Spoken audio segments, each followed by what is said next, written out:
Welcome to the Jones Zone, a podcast by Darryl and JJ Jones.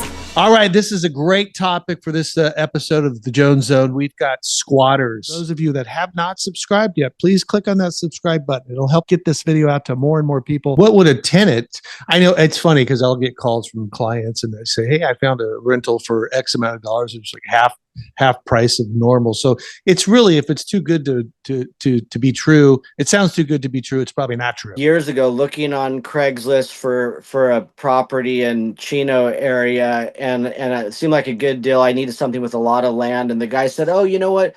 Just drive by and look in the windows, and if you like it, it's yours." Or something. And I was like, "Whoa!" Yeah, I reported it, but the way he was, you could tell it was like a foreigner, and they're just like, "Oh, you know what? Blah blah blah." I can't remember the whole thing, but the way they were talking about it, I'm like, "Wow, this is a scam." And they had a couple of listings for that house. And I remember what happened. I looked it up and the house was for sale. And so I called the real estate agent and made him aware that home is listed on Craigslist for rent. And the real estate agent was like, "Are you serious?" I said, "Yeah, here's the link," or whatever. So, I think these scammers will look for homes that are for sale or for rent. Absolutely. I've had it. I've had people call me of my listings and do the same thing. So you know what I'm talking about. Yeah. What would be the most effective ways for homeowners to prevent squatting, especially vacant homes? Here's my favorite ones, and some of them are obvious and some of them are just what I prefer personally and like to give advice on. Number one, you need security cameras and an alarm system. And some people will say, "Well, I don't have power going to the house. How can I have that?" They just don't think they can have any cameras because there's no power to run, let's say, Wi-Fi. "I don't have Wi-Fi. I don't have power," etc. Well, there's cameras you can get on Amazon or online. There's solar cellular cameras. So the cellular aspect will hop on three of the major cellular providers. It'll hop on the strongest signal. So you can have multiple video cameras. You have the app on your phone and you can monitor the property or the vacant land out in the boonies and get a notification the minute it's AI driven. So the minute a human walks onto the property, it alerts your phone. You can call the police or the sheriffs and to let them know of a trespasser, and it's recording the evidence of them breaking and entering. So number one, there's no excuse not to have video cameras and not to have an alarm system. If you don't have those two things, you might as well say, "Okay, I'm ready to have a squatter come in." So there's no excuse not to have those. And we've had clients where we got the squatters out and we said, "You need to get cameras up there right away." They didn't. The squatters came back, etc. So we, again, push for all these things, but it's ultimately up to the homeowner to get things done. So you've got those two items. The next thing is, in my mind, you really want to make it look like the property isn't vacant. So obviously having lights that come on at night, a couple interior lights, and then what I've been doing for probably 40 years is when I'm gone for any amount of time vacation, I leave an AM/FM radio playing by the door. I'm not blasting it throughout the house so the neighbors hear it, but I leave one playing by a couple of major access doors. So if someone comes up to the house, they see the lights are on, they don't know, is someone in there. But if someone hears a radio playing, they're going to assume that someone's in there listening to the radio. So I always do that myself. I recommend it. And I've actually left little radios at properties where something went down and we had to, if we can't have a security guard there for whatever reason, I'm leaving one of my cameras, I'm leaving a radio. So that's one little trick. Another one is if you can keep a vehicle in the driveway on top of these other things. I've had calls often where I had a woman that said, "Hey, I'm going on a cruise for a couple of weeks. Can you give me these tips?" And I said, "Do you have a neighbor that wouldn't mind parking their vehicle in your driveway?" And she's like, "Oh, definitely. My neighbor would have no problem doing that." Okay. And this was an elderly woman and felt scared. She didn't want to have her house invaded. She didn't want to come home to a nightmare. And so I said, "Yeah, and just ask your neighbor to keep a lookout." And so whether it's a neighbor's vehicle that you say, "Hey, you know what? You can park in my driveway," or you can just get whatever vehicle there, make that home look like it's being occupied. Top of all this, and it's equally as important as the video cameras, the security cameras, the alarm system, is have no trespassing signs. You really need the no trespassing signs on the front and the back side, any entrance point, and every city in California. There's a California law, Penal Code 602, which offers this trespasser arrest authorization form. The homeowner can fill it out. It's good for 1 year, and you're authorizing the police to arrest trespassers. You must have a couple of no trespassing signs.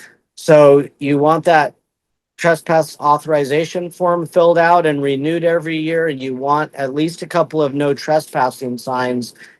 That's going to help. So let's say you're on a cruise, your neighbor calls and says, "Hey, there's people, there's a vehicle in your driveway we don't recommend, and they're having a yard sale with your items." Hold on a minute. That person's on the cruise. They call the local police. The police see that they have the form on file to authorize an arrest of trespassers. They've got the signs. That's part of the, like I said, part of the rules is you got to have your no trespassing signs up, and the police are going to be much more willing to get them out than not. So you got to think about even going on a vacation and leaving your property vacant you could come back to a nightmare. The squatters enter a lot of Airbnbs. I don't know why it just popped in my mind, but yeah, we get a lot of calls for Airbnbs, and just had one yesterday. And we talked a bit. He told me some techniques that he uses. I said, "Wait, that one's so amazing. I'm going to save it for a show we might be doing." But they are tricky to get out on our social media. We've got these Airbnb squatters out before, but it is tricky, and we're not really into those jobs. The minute, Darryl, that you give someone permission to come into a home, "Hey, here's my Airbnb," you welcome them in, you welcome a friend in, that's it. You've just almost made them a tenant. You're never going to get them out on trespassing, our trespassing laws, because you invited them in. No one invites in a trespasser, so that's when it gets more difficult. any recommendations for Airbnb owners that they can do to help prevent that at least? Well, myself, I wouldn't rent it out to anyone that's a brand new Airbnb guest. So in other words, they have no history of reviews, or maybe one review. I would say I would want at least a few reviews. Look at who those people are, see who they are, make sure you see a photo of them, and then be picky at who you bring in. Don't let them stay long. After a 30-day mark, it's going to be totally impossible to get them out. It's already tricky, but after 30 days, it's going to be more tricky. The other thing is if the Airbnb host has security cameras at the entrance point and sees that people that aren't in that picture coming in and they're moving in a lot of items, like, "Wait, you're supposed to be here a week, or you paid for 3 days, but you're moving in sofas. You've got all these dogs. There were no dogs allowed." You got to put a stop to it immediately. You got to drive down there, get the police for a civil standby, and just say, "Listen, I didn't rent to these people. I don't, or whatever you have to tell them." But a lot of the Airbnb squatting cases we got, who they rented to and who moved in were very different. Okay, it's supposed to be two people. There's five. All these dogs, everyone's smoking inside, and there's signs of prostitution, drug dealing. I mean, it can be a mess. It can be a total mess. Wow, and it sounds as though the criminal element. I mean, obviously it's a crime in itself, but you even have kind of like you had mentioned, full-time criminals or professional criminals taking advantage of these laws. Yeah, it's sad. I mean, I don't know why these people, they just want to take advantage of property owners. What they don't realize is they are taking advantage of people that can barely make this house payment, and they're doing this to get by. We had a senior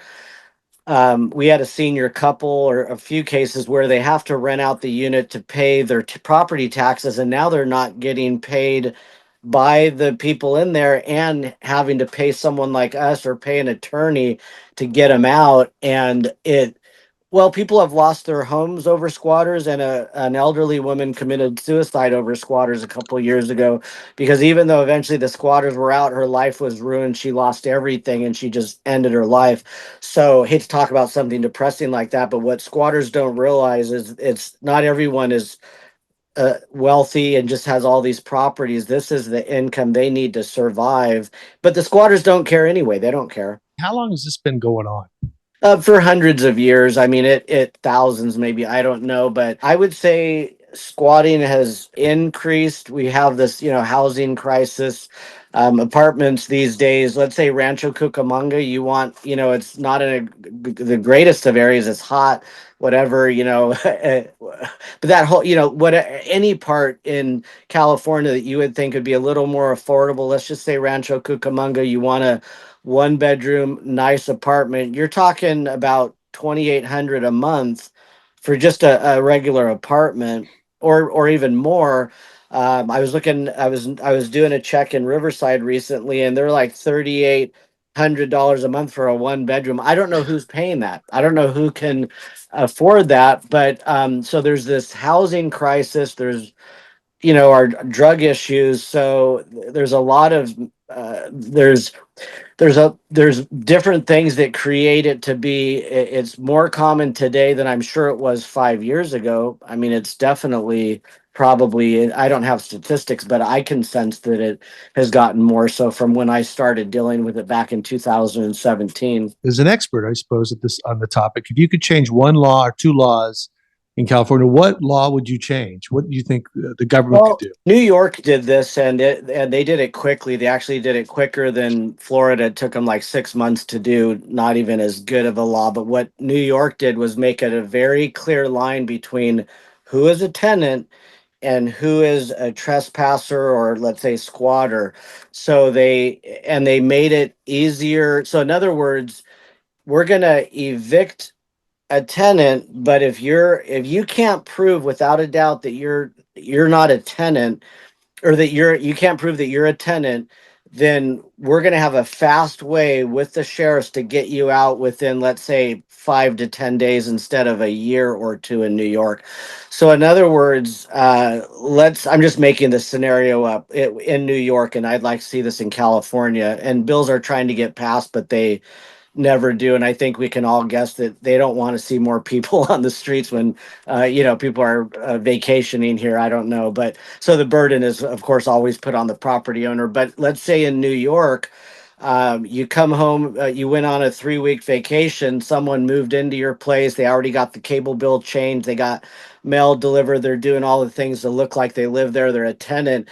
And you, as the property owner, go to the sheriff and you say, listen, I don't know who these people are, and you basically, it's a lot to get into, and some of it is things that is our proprietary methods. But when you know how to talk to the sheriffs and you have proper paperwork and you've already educated the property owner, when you go to show up in New York right now, with their new laws in place, the sheriffs will remove that squatter right away because they know without a doubt they're not a lawful tenant. And so basically what New York did is make a very clear line between, like I said, who's a squatter or a trespasser and who's a lawful tenant. And it's not hard to do. They did it in a matter of a week or two, but uh, a lot of states, I mean, I think it was North Carolina was trying to do this and it didn't pass. No, we're going to let the trespassers, you got to take them to eviction court.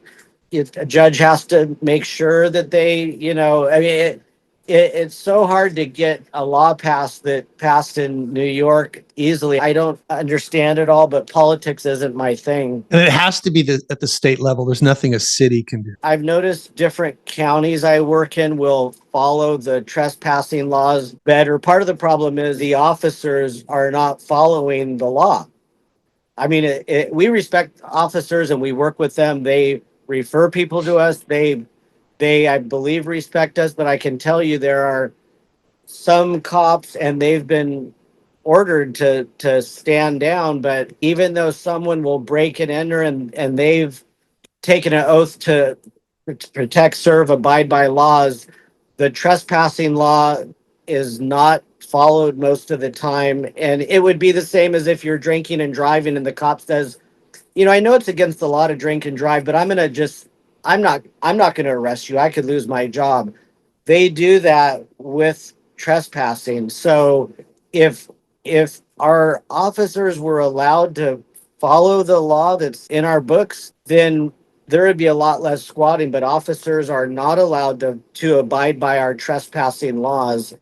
We can prove it every day because there's trespassing happening every day, and officers will not help remove them. And so, but their hands are tied, and they make that statement all the time. My hands are tied. And so that's why we come in, again, we know how to talk to them. We know how to untie their hands a little, but we have to go to many lengths to get them to follow the law that they took an oath to follow. Now, are you only in California? Or are you other states too? Yeah, I'm in Southern California. I live in Winchester. It's a little town by Temecula.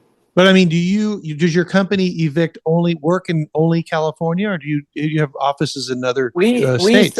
We serve all of California, and we do aim to go nationwide. It'll probably end up being next year, county by county. We want to branch out, but right now we've gotten rid of squatters. We're dealing with one right now in the Central Valley for a very famous MMA fighter. He's away right now, and there's people in his home, and we're getting them out. So we can do work even if we're not physically there. We can still get our work done in California for now, anyway. All right. Well, hey, if any of our listeners wanted to get a hold of you, you talked also about social media. Let us know how can someone get a hold of you? Thank you for that. The best way is our website, which is Squatter Squad. SQUATTERSQUAD.co. So squattersquad.co. And they can go on our website, make sure they qualify for us to be able to help them. They can read a little bit, make sure that their situation pertains to, that we can help them. And there's a phone number there. They can call us, they can email us, but we are here to help. And but yeah, we appreciate you having us on the show. Well, Lando, thank you so much. I think this has been one of my better ones. This is such a topic that's so popular right now. So thank you again for joining us here in the Jones Zone, and go have a great week. Yeah, you too, Darryl. You that have not subscribed yet, please click on that subscribe button. It'll help get this video out to more and more people.